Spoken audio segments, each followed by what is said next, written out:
Bible story. Saul becomes a Christian. Saul was born in the city of Tarsus, but he grew up in Jerusalem. Saul was very intelligent and he had studied under a famous teacher named Gamaliel. Saul had two names.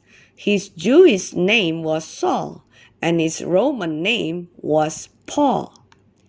Even though Saul believed in God, he did not follow Jesus.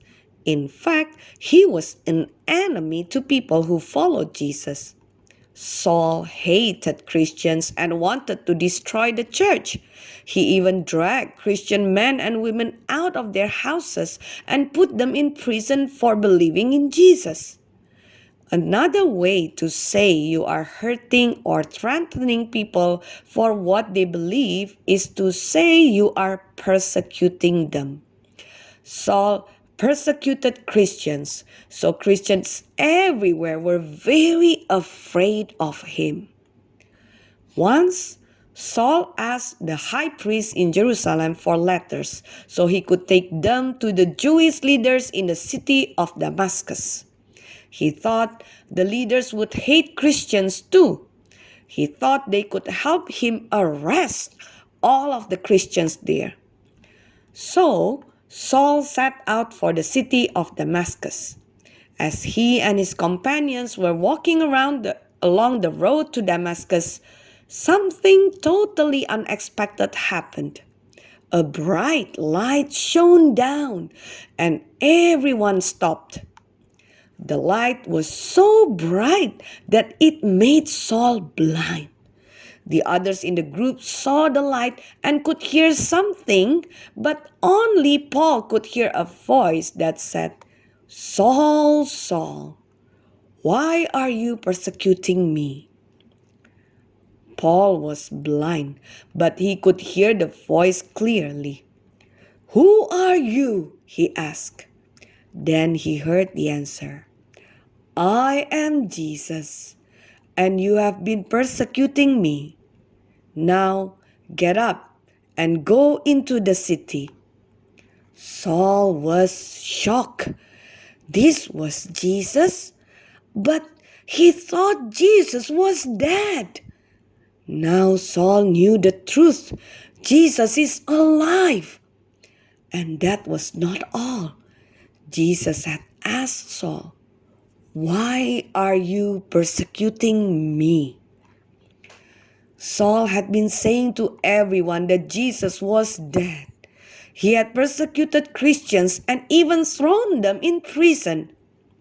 But now he knew he had been wrong all this time. Christians belong to Jesus. So when Paul had been persecuting Christians, it was actually like hurting Jesus himself. What would happen to Saul? Would Jesus ever forgive him for what he had done? If he changed, would the Christians ever forgive him? Can people ever forgive a man who had done such bad things? Saul had many things to think about. But Saul needed help. He could not even see where he was going. Since Saul was blind, the others who were with him led him to the city of Damascus. Meanwhile, in another part of the city there was a man called Ananias. He believed in Jesus. Jesus came to Ananias in a vision and said that Ananias should go and meet Saul. He would be waiting in a house on the street called Straight Street. Now it was Ananias' time to be shocked. Visit Saul? Saul was the man who was persecuting people who believe in Jesus. How could Jesus ask him to go to see Saul?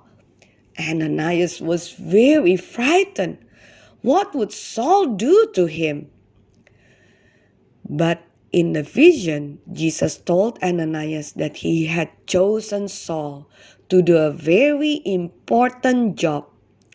Jesus had chosen Saul to be the teacher to the Gentiles, all of the people who were not Jews. So Ananias obeyed Jesus. He went to Straight Street and found Saul.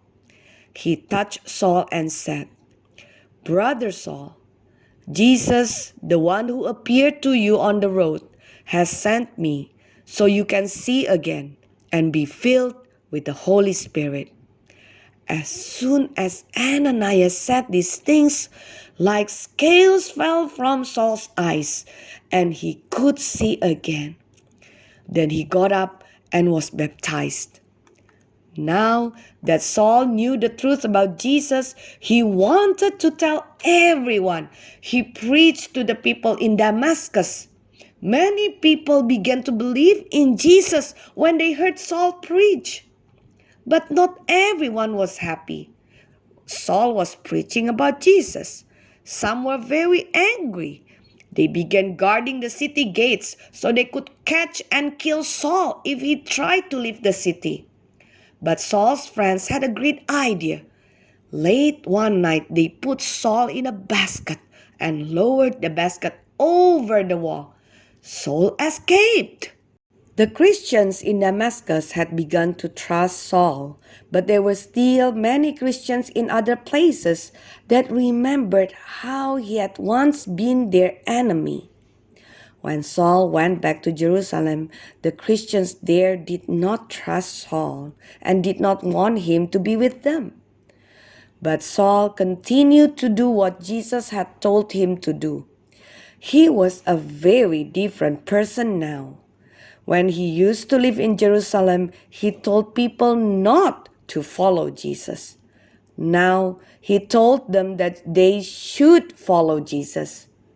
But over and over, Saul made people angry. Finally, the other Christians took Saul to the port of Caesarea and put him on a ship heading to Tarsus. Tarsus was the city Saul had grown up in. After this time, there was a time of peace for the churches. Many more people began to follow Jesus. When Saul met Jesus, he stopped doing bad things and began to follow Jesus. What do you think Jesus wants you to do?